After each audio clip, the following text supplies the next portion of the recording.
Hello, I'm Scott Neri. This is number 0861, the Stuff File Program, with Peter Anthony Holder, and it comes to you right now. The following program is brought to you in living color. Now, it's time for an eclectic mix of interviews and some of the oddest news stories you'll ever hear. It's the Stuff File Program with Peter Anthony Holder.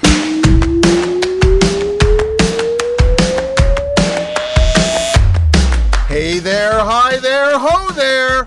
Peter Anthony Holder here with you, and yes, this is indeed another edition of the Stuff File Program, number 0861. And coming up on this edition of the Stuff File Program, we have a couple of guests that we haven't talked to on this show for over a decade. First, there's Michael Gerber, editor, publisher, and co-founder of the humor magazine, The American Bystander.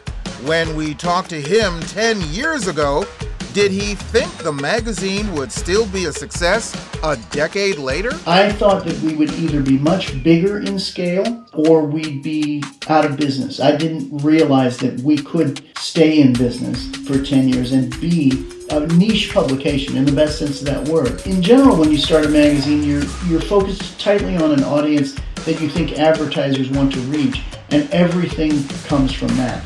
We didn't do it that way. We focused tightly on the kind of material that we wanted to publish, and we wanted anybody who was interested in that to come and be a reader of ours. Tim O'Brien was the VP of Communications at Ripley's, the host of their podcast, and we talked to him for decades.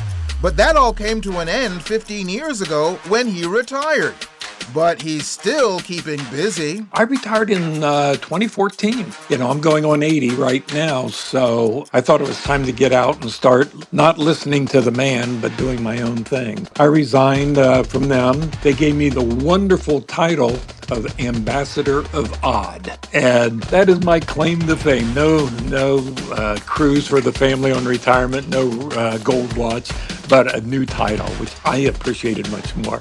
So that's got me a long ways too. So it's kind of fun to throw out at a cocktail party, And science writer Andrew Fazekas, the night sky guy, is back to talk about some of the delays that are taking place to many launches, like fuel leaks. These kind of things happen. It's par for the course in terms of doing rocket launches.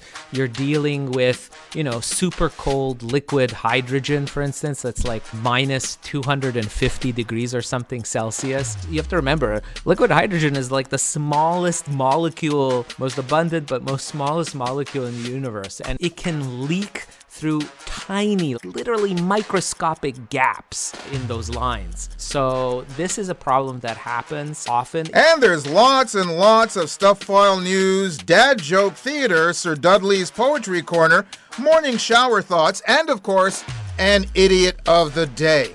The guest slater, the person who told you this was show number 0861, was actor and juggler Scott Neri. He's also a show producer, digital content creator, MC, marketer, contortionist, and if that's not enough, he works behind the scenes helping other performers and media participants with workshops and Zoom seminars. Full disclosure, he helped to create the logo for the Stuff File program, which after 16 years is still elegant and timeless. And I think it conveys the image of the show. Thank you very much, Scott, for doing the guest slate on this edition of the Stuff File program, a show that is listener-supported, fan-funded radio that depends on you for our success. Join us at patreon.com to help make this show an even bigger and better radio experience. Well, let's get right to the stuff.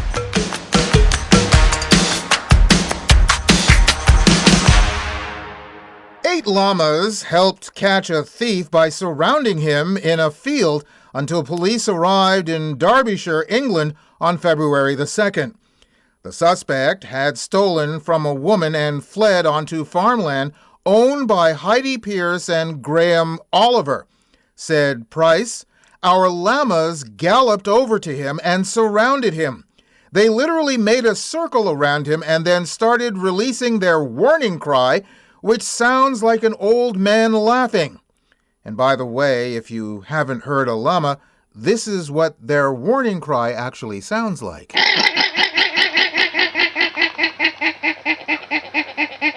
Gee, that does sound like an old man laughing. Either that or when the old man's oxygen mask fell off. Anyway, the suspect appeared scared as the 6-foot animals encircled him while Graham's dog barked at his feet. Police arrested the man in his 30s on theft charges and released him on bail. Price joked that llamas made the citizens' arrest and wondered if they deserved recognition. The therapy llamas maintained good manners throughout the ordeal without spitting on anyone. Yeah, this thief is going to be the laughingstock of prison.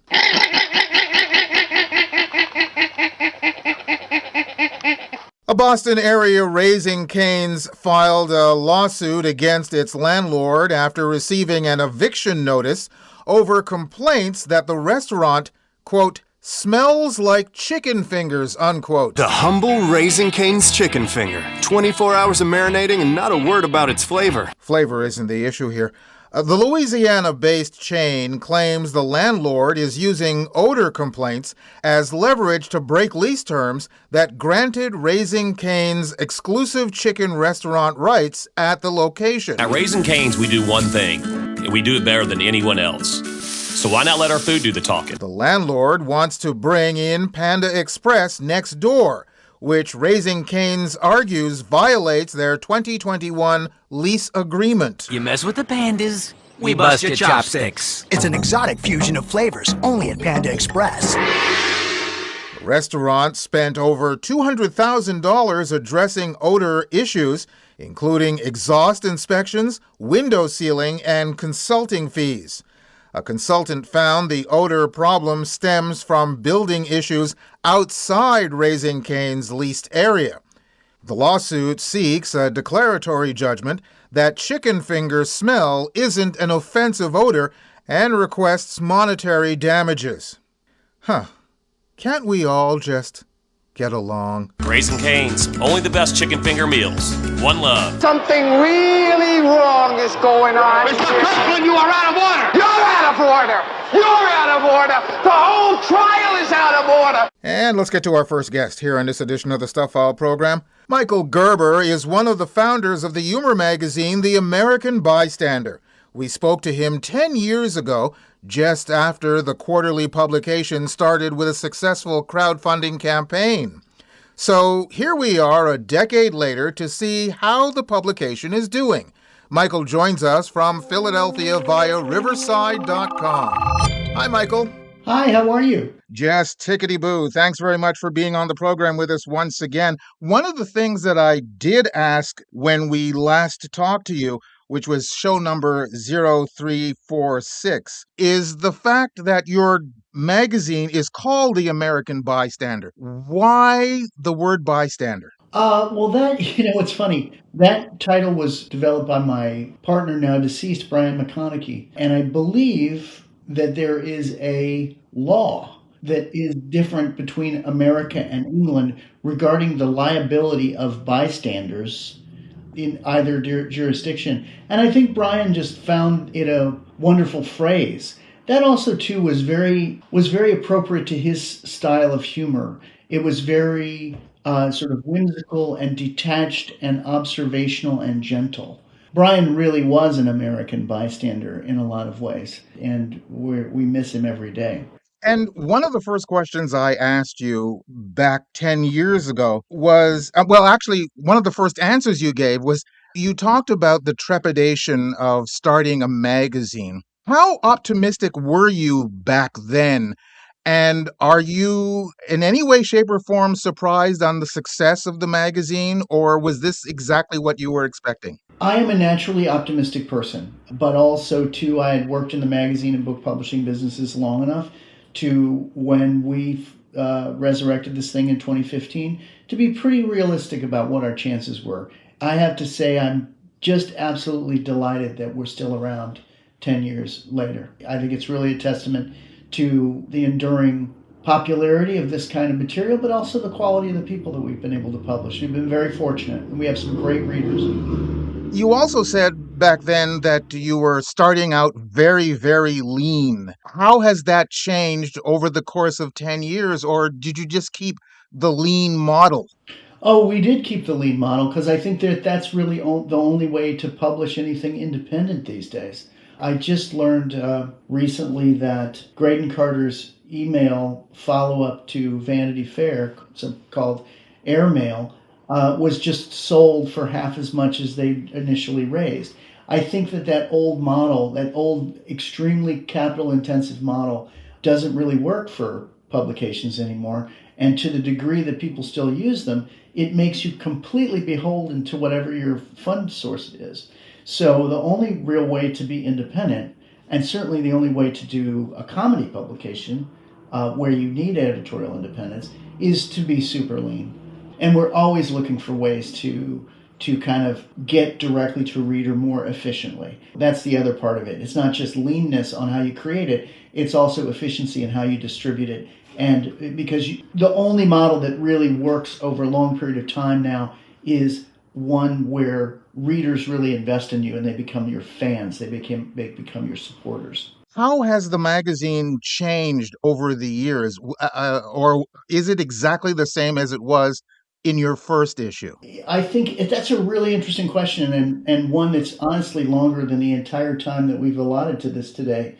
But the short version of that question would be, when I first started out, we really tipped the bystander towards a generation of people, and this was Brian.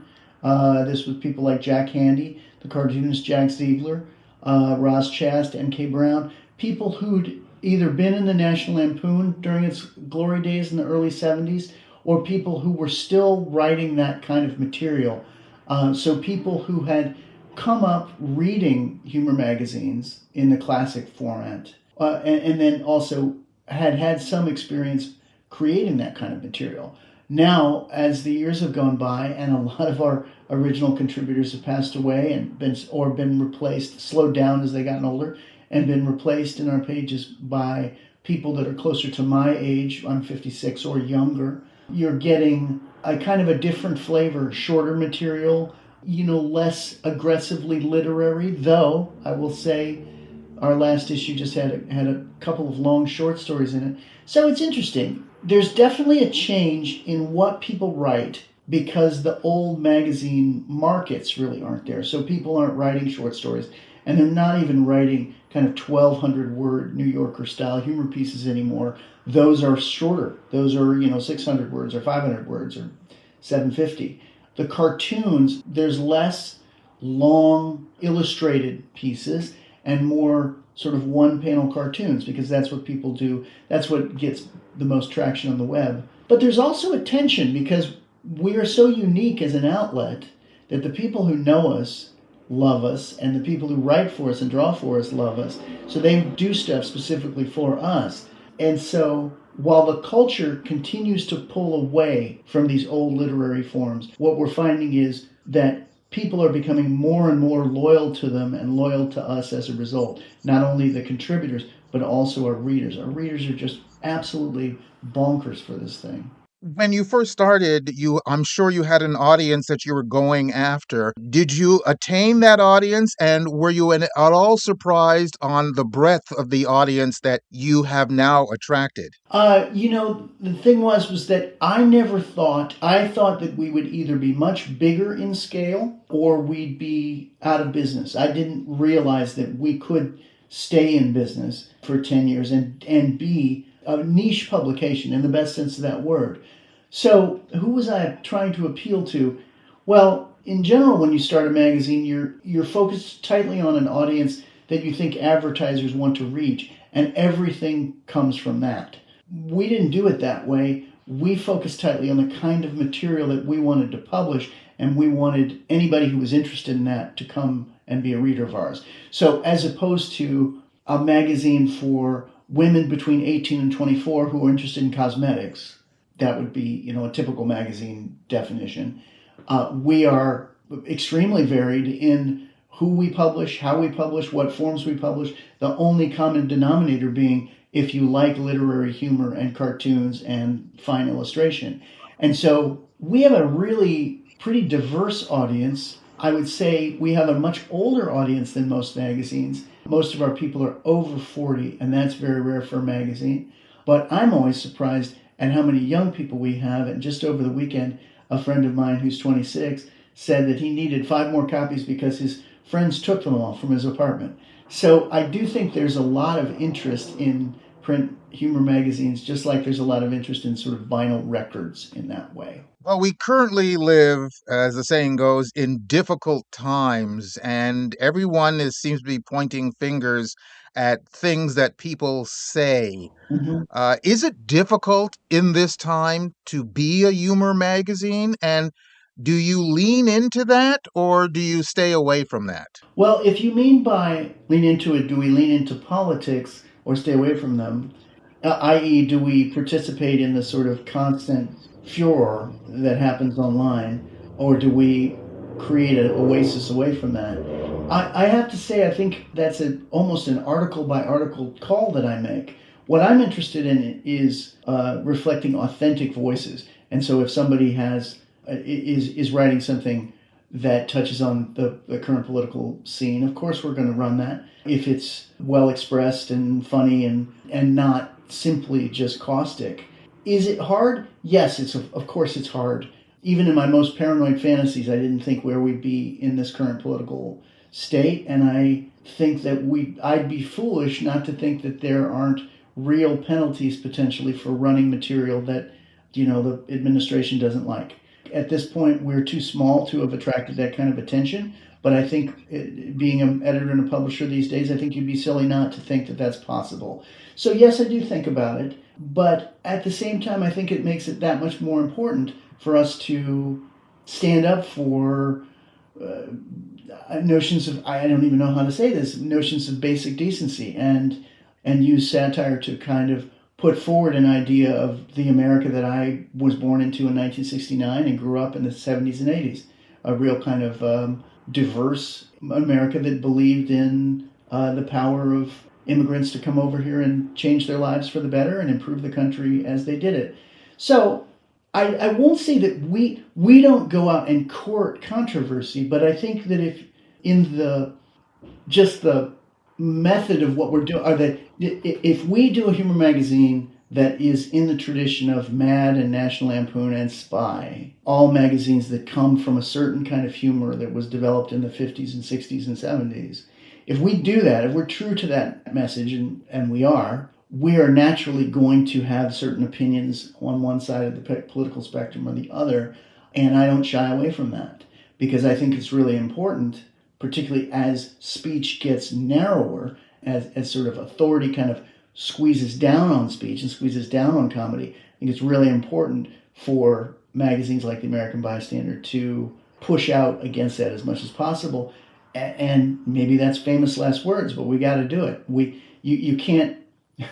It'd be like, if you're doing a hunting and fishing magazine and suddenly somebody said it's illegal to hunt and fish, you got to keep doing it. If that's what you love to do, that's your mission. You've got to fulfill your mission. And I think that our founder, Brian, and I think other people, certainly like the cartoonist Sam Gross, there were huge supporters of ours over these last 10 years. I see them looking down on us going, go for it. Keep doing it. Keep pushing it. Push further. So you have a decade underneath you, under your belt right now.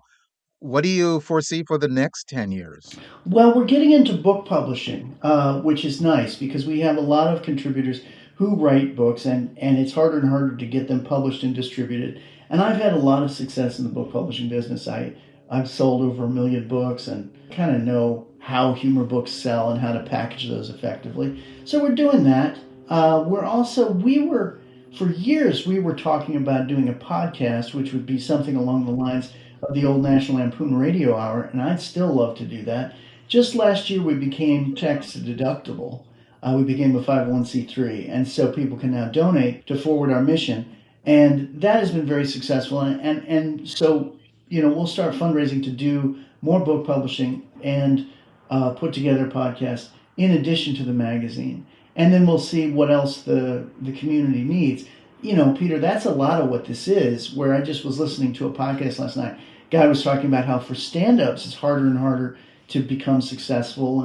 Now these stand-ups have to pay a whole bunch of money to produce their first special for Netflix and often lose money doing that. And I think to myself, well, Bystander in all of its forms ideally is going to be a benign institution aimed to preserve certain kinds of comedy. And so I was just talking to my general manager Laura about how can we help out these stand-ups. Is there a way that we can, provide them with equipment or something? And so the crusade is always going to expand, where we have the magazine and that's going, well, we're going to do books because that's very much similar to the kind of quarterly that we do. And then after we have that under our belt over the course of this year, then we move into podcasts so that people can learn about our projects more easily, can share them more easily. And also, that's a whole other kind of comedy that doesn't really exist like it used to. That was very beloved by Brian and a lot of the other people of that generation of the 70s. So we want to try to preserve that as well. And then we'll follow our nose as to, as the big corporations, as the media landscape consolidates, continues to get smaller, as government power starts to make people sweat about, can I really say this or not? That only makes our mission bigger. And so the trick for us is going to be in the next 10 years of the Bystander is how do we grow in a sustainable way, and how do we stay stable and not get so big and do so many things that we become shakier. That's one of the things that I've really learned over this last 10 years is if you stick to your knitting, you can become stable, and that stability, issue after issue, year after year, that's a value in itself. In a world where either the magazines don't exist anymore or they're like Mad, where it's a shell of its former self. It's basically just a brand. As you know, I am here in Canada, so I have to ask the question, do you have international sales? Well, what's interesting about that, Peter, is we've always had a pretty strong Canadian flavor in the American Bystander. We've always had strong contributors from Canada, and that came from Brian, who, when he worked at SNL, the Lampoon and SNL and SCTV, knew a lot of folks up there. So the first book we're publishing is by a Canadian cartoonist, a fellow named Tom Chitty. We have a cartoonist named Derek Everton, who's Canadian and wonderful. Sean Kelly was a writer for Lampoon and SNL and all these places, who was Canadian and one of my dearest friends. So I think Canadians and English people and Europeans in general do very much dig what we do. There's a couple of cartoons from Austria who are regular contributors to our pages, and there's been a lot of talk over the years of having a UK version of the American Bystander, which I'd like to pursue this year, and then also to a French version because the cartooning is so popular there. What I will say is it's difficult for us to figure out what our reach is internationally because our PDFs don't have tracking on them. And so once they're released into the wild, they zoom around. It's always very expensive and time-consuming to get print copies across the pond. But I know that there's lots of people in the UK and Europe reading The Bystander because, not least because the humor magazine culture in the UK and in Europe is so much stronger. So, a magazine like The Oldie in the UK is very much like what the American Bystander is. So yes, I think we're very popular over there, and I wouldn't be surprised if we have thousands of readers, but we wouldn't know that because they would read us via PDF. They would download a PDF, and then that PDF would circulate among hundreds of thousands of people. That has always been the case with American Bystander. For the last 10 years, I will run into somebody, often I will run into some famous person in the comedy business, and I'll say, I'm the editor and publisher of the American Bystander. And they're like, I love your magazine. And I think to myself, yeah, how? You're not on the subscriber list? I read the PDF. People circulate that all the time. So, it's like if one writer for The Simpsons gets a subscription, all the writers for The Simpsons have a subscription. So that's kind of how it goes. And how does one get the American Bystander, both in the United States and elsewhere? Well, you can go to our website, AmericanBystander.org, or you can go to our store, which is the AmericanBystanderStore.com. We offer all sorts of discounts and all sorts of packages for people. We really want people to read the magazine. And then on the website, there's a couple of issues. I think they're older issues. I haven't looked at it recently. That you can download for free. You can also buy us. Every issue is listed as a book. It has an ISBN number. Every issue, now we've just shipped 31, we're on to 32. Those issues, each one, can be bought via Amazon or Barnes & Noble, or you can order them specially at any brick and mortar store anywhere in the world. You can just ask for the American Bystander. They'll look it up. They'll say, yes, it's in the Ingram database. Which issue would you like? I'd like issue 31, please. And then they'd say, okay, it'll be here in 2 to 3 days. So we've set up our distribution so that it is truly global. And that's a wonderful thing. It wasn't possible, back in the 70s. Well, congratulations on the success of the American Bystander. And thank you once again for taking the time to be on the program with us. Don't wait 10 years to be on the show again. Oh, it's always a pleasure, Peter. I'm very delighted that we've lasted this long, and I'm sure we'll last another 10 years and not a lot longer. Thank you so much for your interest, and thanks to anybody who's listening. Really appreciate you. Michael Gerber, editor and publisher, and one of the founders of the humor magazine, The American Bystander. You can go to our website at thestufffile.com to the What's On page for this show, which is show number 0861, and you'll find links to their website, plus links to either Amazon.com or Amazon.ca, where you can order the magazine directly. You can also go back to show number 0346 to hear our first conversation from back in April of 2016. You're listening to the Stuff File program with me, Peter Anthony Holder. And now, Dad Joke Theater. I invented a new word. Plagiarism. Join us again for another Stuff File program, Dad Joke Theater. There's still more guests, more news, and an idiot of the day coming your way on the Stuff File program. Stay tuned. The Stuff File program is a listener-supported, fan-funded radio show that depends on you for our success. Join us at patreon.com to help make this show an even bigger and better radio experience. Sign up and find out about our rewards program. Being a patron doesn't have to be a long-term commitment. There's absolutely no obligation. You could join today and end whenever you'd like, but the time we have your support would be so greatly appreciated. We'd also love to hear your thoughts about the show and even your ideas for rewards. Join us for the ride. Join us at patreon.com/thestufffileprogram program. I'm standing on the world stage for Canada. Hi, this is Leona Boyd. Nothing compares to the feeling I always get performing as a Canadian. I've toured with Gordon Lightfoot. You don't get more Canadian than that. Please, buy Canadian. Shop as if your country depends on it. Keep your money in Canada, for Canada.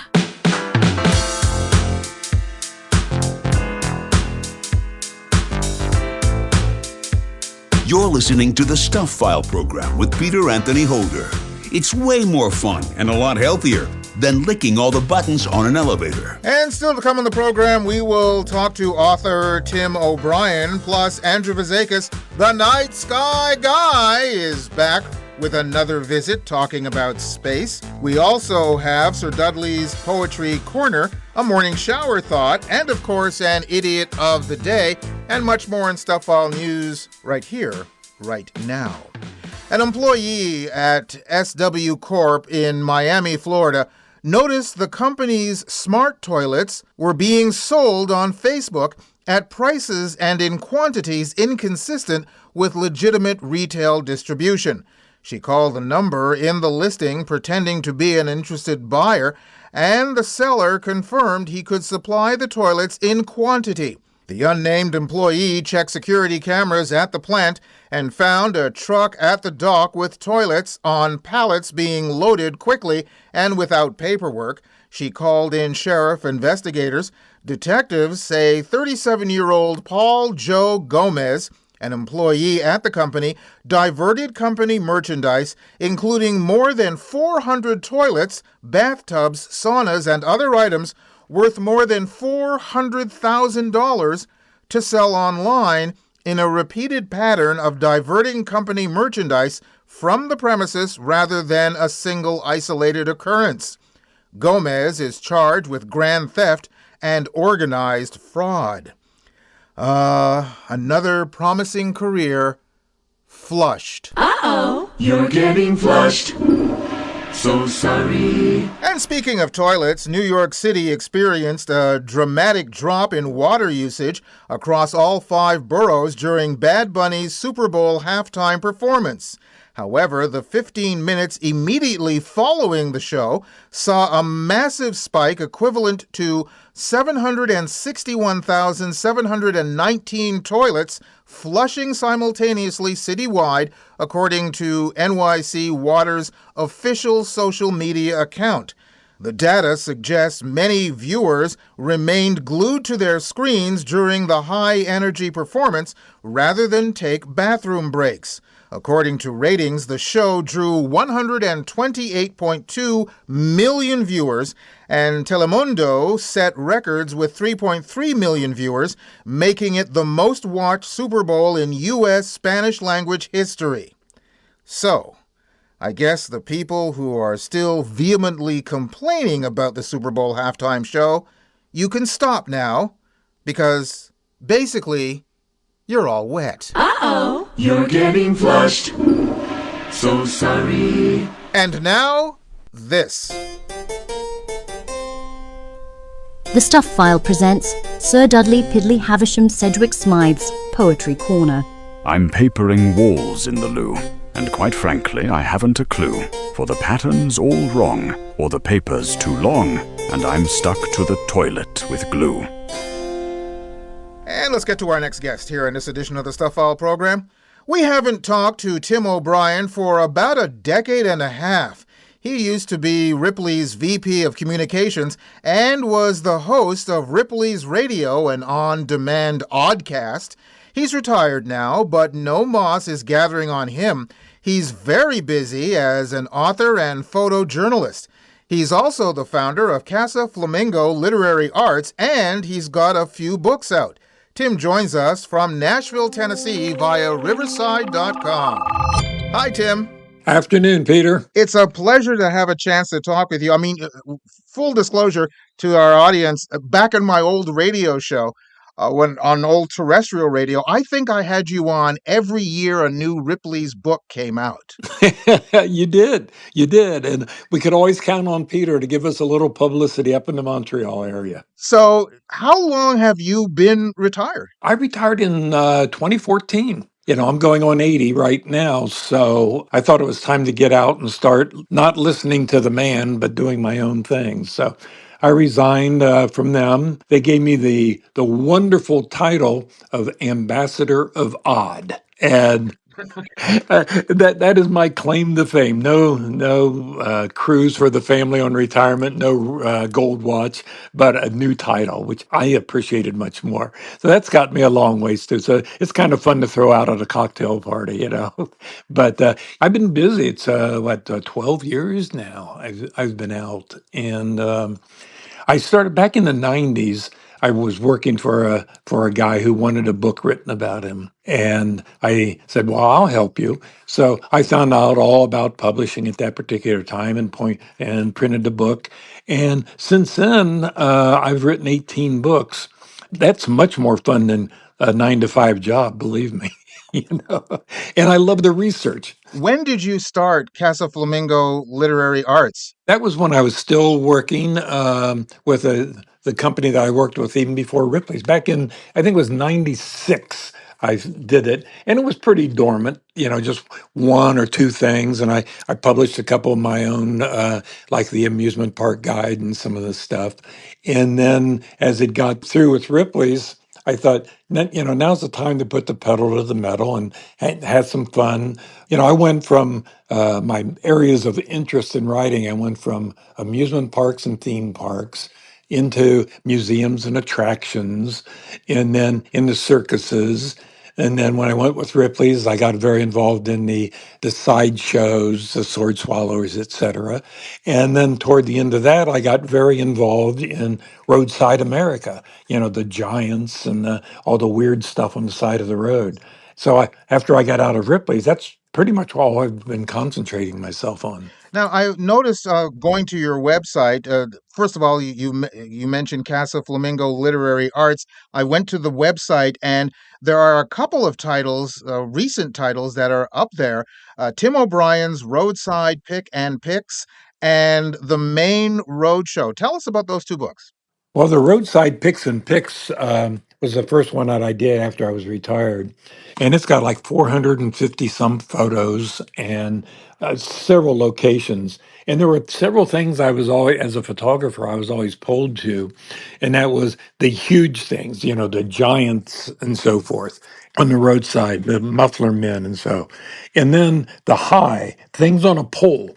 You go down the road and you see a tire on a pole or a tractor in front of a tractor supply store.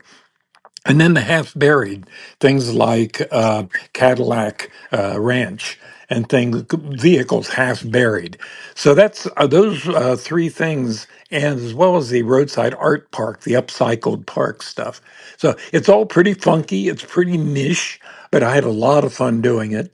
In fact, I just looked through it the other day. It's been out for about 6 years now, and I looked through it the other day, and I thought this is pretty cool. And what about the Maine Roadshow? And we should mention Maine as in the state. Right, and we keep waiting for Canada to annex us, but but that's another thing. But the main road show is a collection of my photos that I took over a 5 year period in Maine, and it started back in the COVID. My wife and I have a home up in central Maine, and we go up every year for like 5 or 6 weeks. Excuse me, 5 or 6 months, and get out of all the heat in Nashville in the wintertime. So we just drive around. We made it a point. Let's don't get locked up in our lake cottage here and forget about the rest of the world. So every Thursday, we would go out and just pick a different part of Maine to go to. After, I don't know, after 2 years of doing that, and me as a photographer always taking pictures, I said, I think I have a book here. So from there on, we headed toward the book. I call it a roadside tour of the state's history, culture, food, funk, and oddities. And instead of a typical guidebook where, gee, this lighthouse is pretty, it was built in so and so, it's open 9 to 5 daily, et cetera, et cetera. I did personal stories on each of the 450 locations we covered. I would pull in the driveway and knock on doors, and if I saw something with a phone number, I would call them. And so I related my one-on-one interviews and talks with these people too. So I did a couple long paragraphs on every photo that I took, and that was kind of fun. It's because I love stories, so I wanted to tell a story with each of the photos. It sounds like, as the saying goes, you're living the life of Riley. Or O'Brien, yeah. Uh, but yeah, I am, Peter. It's wonderful. I've been blessed. As you, I was in college in radio, and working for the local newspaper, and then into the broadcasting. I've always done stuff in communication.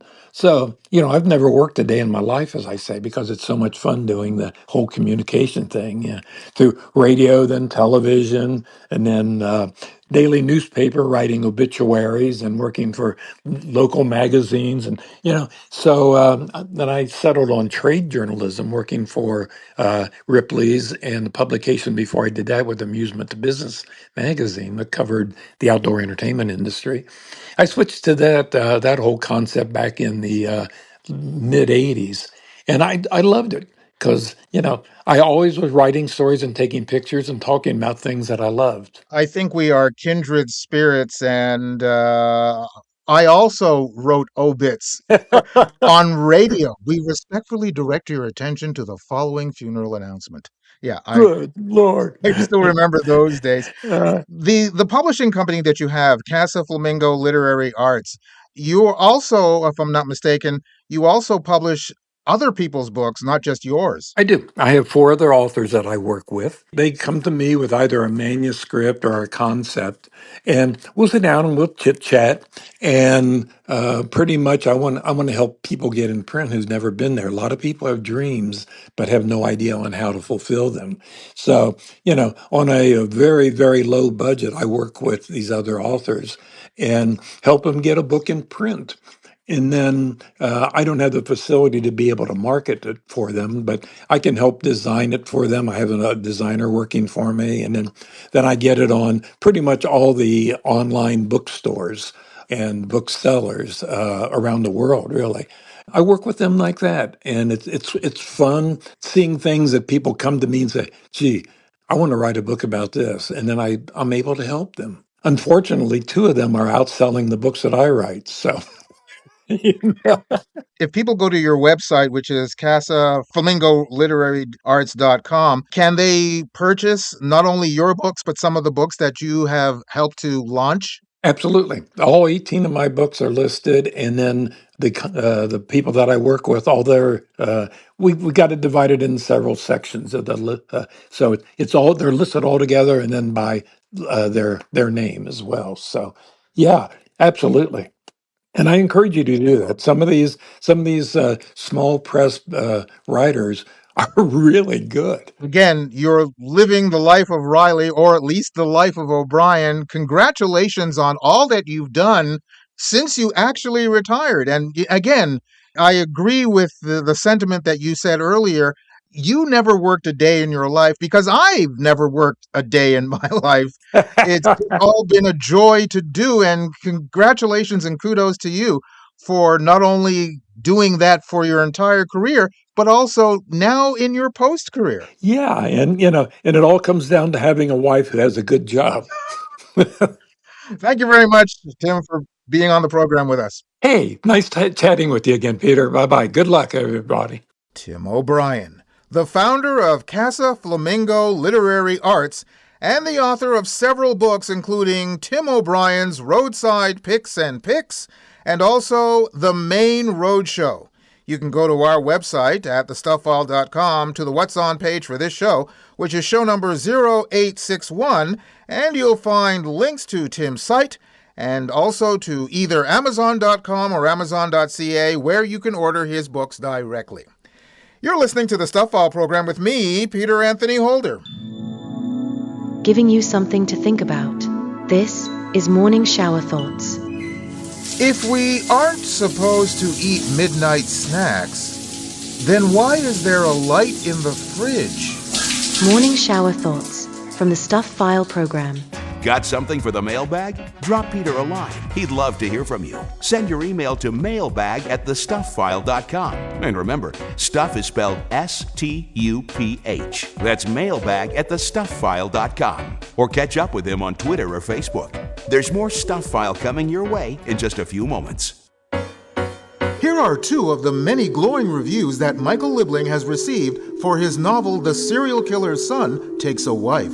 Arabella magazine says, I couldn't put it down. I want more books like this, and I want more books written by Michael Liebling. Best-selling author Nicholas Kaufman says, The Serial Killer's Son Takes a Wife is sharp, funny, thrilling, and endlessly original. The only unsolved mystery here is why you haven't read it yet. The Serial Killer's Son Takes a Wife is available wherever you find books. Latitude 47 degrees 14 minutes north. Longitude 84 degrees 39 minutes west. Location Montreal, Canada. This is the Stuff File program with Peter Anthony Holder.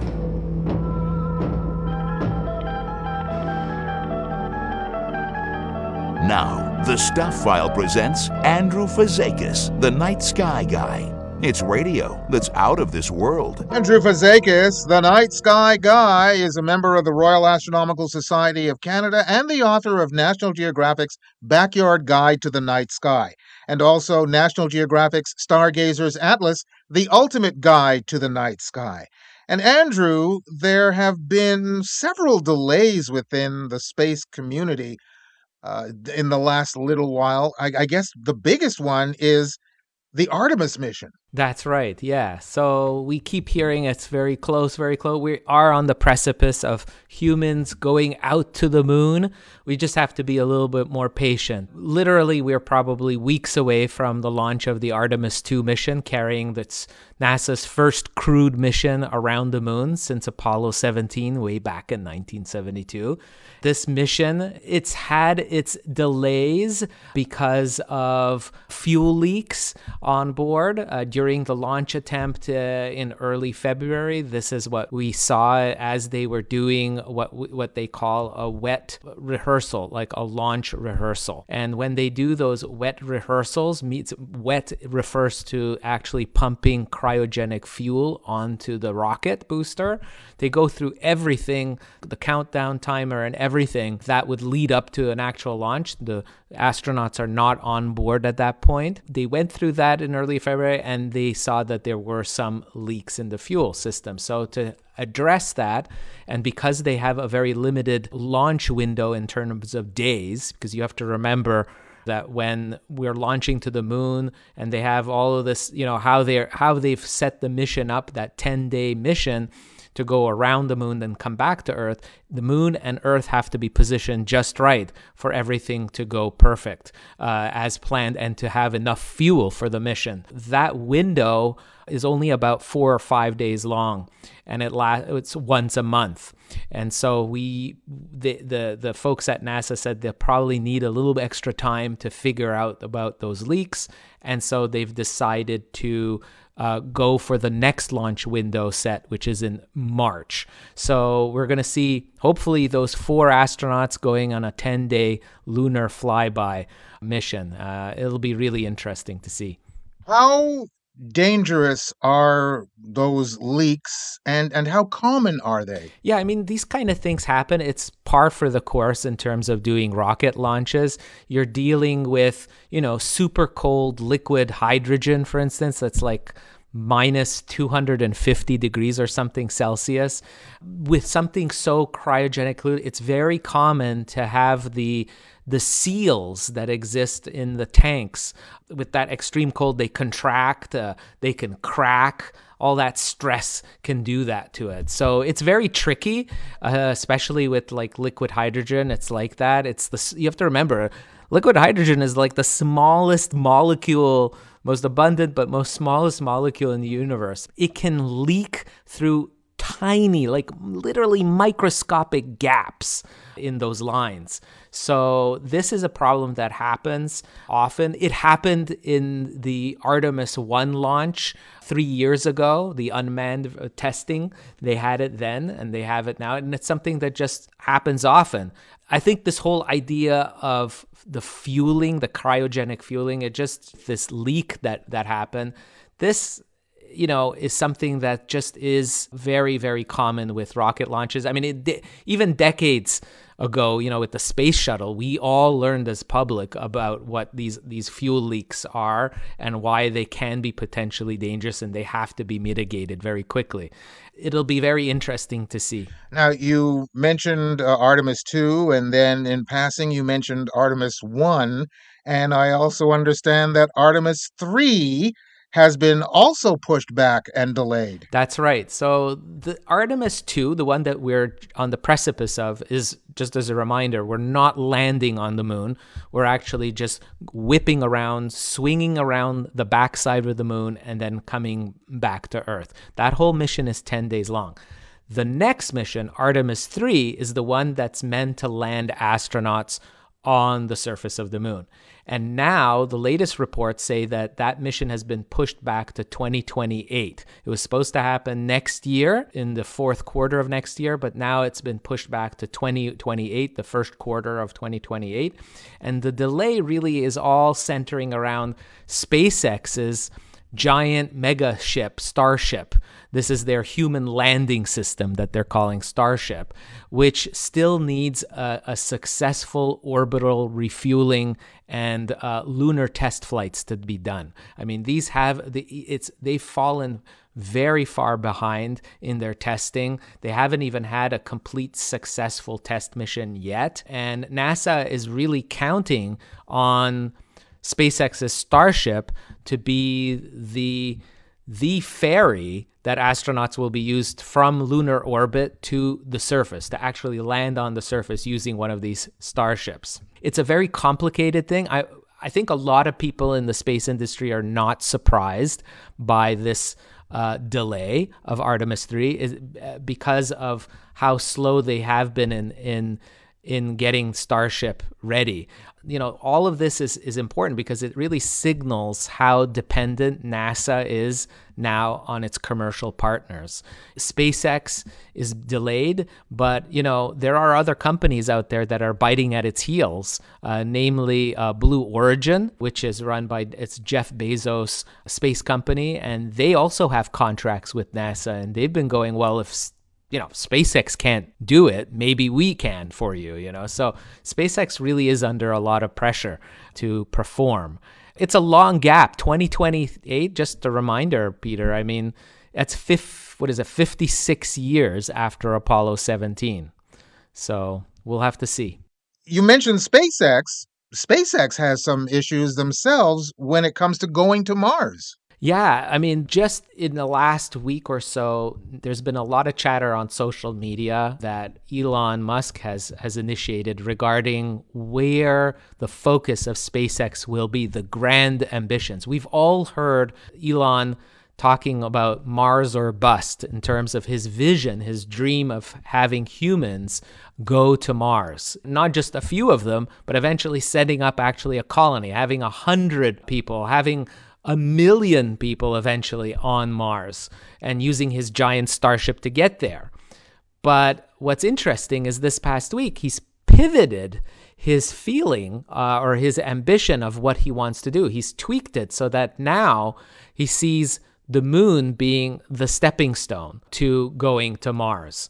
And this is a very, very, very big shift because Elon has been long synonymous about Mars colonization. And this sudden shift, I think, really has to do with NASA and the U.S. government, the Trump administration, pushing for making sure that U.S. astronauts will be the first to land on the moon and not other countries, namely China.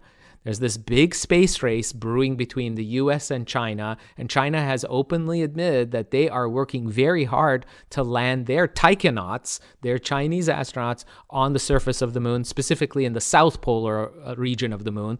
That's really the prime real estate when it comes to the moon because of the water ice reservoirs. This is a key resource on the moon to create self-sustaining colony on the moon. And what's interesting is that Elon spoke to this exactly on his social media, on X, former Twitter. He stated that it's all about building what he says, a self-sustaining city on the moon within the next decade. And so what's behind this pivot from Mars to the moon? It's really this pressure, I think, from the U.S. administration that he has to get his act together and concentrate on getting the U.S. to the moon using his rocket ships, because all of their chips, NASA's chips, are betting on SpaceX to deliver with their giant starship to build it. And Elon is there's also this money aspect. It's not just geopolitics involved here. There's a lot of money involved as well, because what's interesting is that he knows perfectly well that it takes only 2 days. A 2-day trip to get to the moon from Earth. If we're going to Mars, it can take 6 months. And the two planets have to line up perfectly for them to be able to do a mission to Mars in that six-month time period. And that happens only once every 2 years. So think about that, Peter.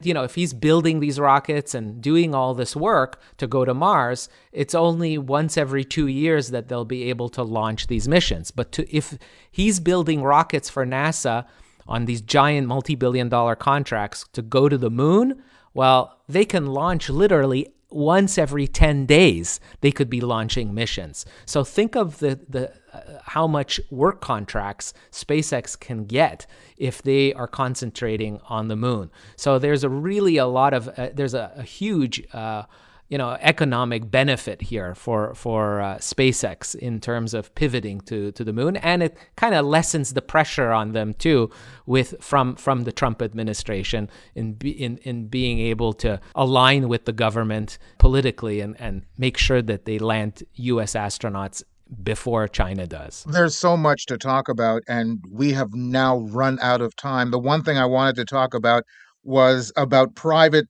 companies going to the moon in 2026, but we have no time. However, we can go to Patreon. Are you up for that? You bet. Let's do it. Okay, sir. Clear skies. Andrew Fazekas, the Night Sky Guy. You can go to our website at thestuffile.com to the page for this show, which is show number 0861, and you'll find links to Andrew's site to get your own personal autographed copy of his books. Patreon subscribers, you can hear more of Andrew as a Patreon Reward Extra, where we'll discuss private companies landing on the moon, private companies creating space stations this year, plus the planned demise of the International Space Station and what will replace it. Just go to our Patreon page, and if you're not already a member, become one of the select patrons of the show. Visit patreon.com/thestufffileprogram. You're listening to the Stuff File program with me, Peter Anthony Holder. And boys and girls, it's that moment you've all been waiting for. It's time now for the Idiot of the Day. And now it's time for the strange things adults do. The Stuff File presents the Idiot of the Day. A 44-year-old Slovak man was arrested the evening of February 11th in Milan after 16 years on the run when he returned to Italy to watch Slovakia's national hockey team at the Winter Olympics. Italian police acted on a warrant issued in 2010 for a series of shop thefts. Police tracked him down after he checked into a Milan area guest house and transported him to San Vittore prison. He had planned to attend Slovakia's opening ice hockey match the night he was arrested, where the team defeated Finland 4-1. The fugitive must now serve 11 months and 7 days for his theft convictions back in 2010. Now, why? Oh, why? If you have eluded capture from Italy for 16 years, would you show up in that country just to catch an Olympic hockey game? One reason, and one reason only. You're an idiot! Gee, I'm only a kid, but even I know you're an idiot. And that's it for this edition of the Stuff File program, number 0861. Hope you enjoyed it. The website is thestufffile.com, and once again, Stuff is spelled S-T-U-P-H, where you'll find information and links on all of our guests by going to the weekly Stuff File page. Just look for the corresponding program number, and once again, that's 0861. Email me at peter@thestufffile.com.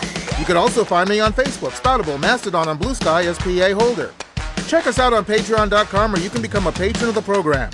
Hope to see you back here for our next show on the air, online, or as a download. We're coming to you from everywhere, including kdxradio.com, over the air on World FM in New Zealand, WNRHLP-FM in Newport Richey, Florida, KZZHLP-FM in Eureka, California, CKUW-FM in Winnipeg, CFMU in Hamilton, CKLU in Sudbury, Local 107.3 FM in St. John, CHSR in Fredericton, and also streaming on just about any streaming service your little heart desires. That's it. Bye-bye. You've been listening to the Stuff File program with Peter Anthony Holder, a presentation of Flying Fish Communications. Any rebroadcast of this copywritten program in whole or in part without the express written consent of... Oh, God, who the hell are we kidding? Who's going to steal this show? God, who writes this stuff? Holder? What a kidder.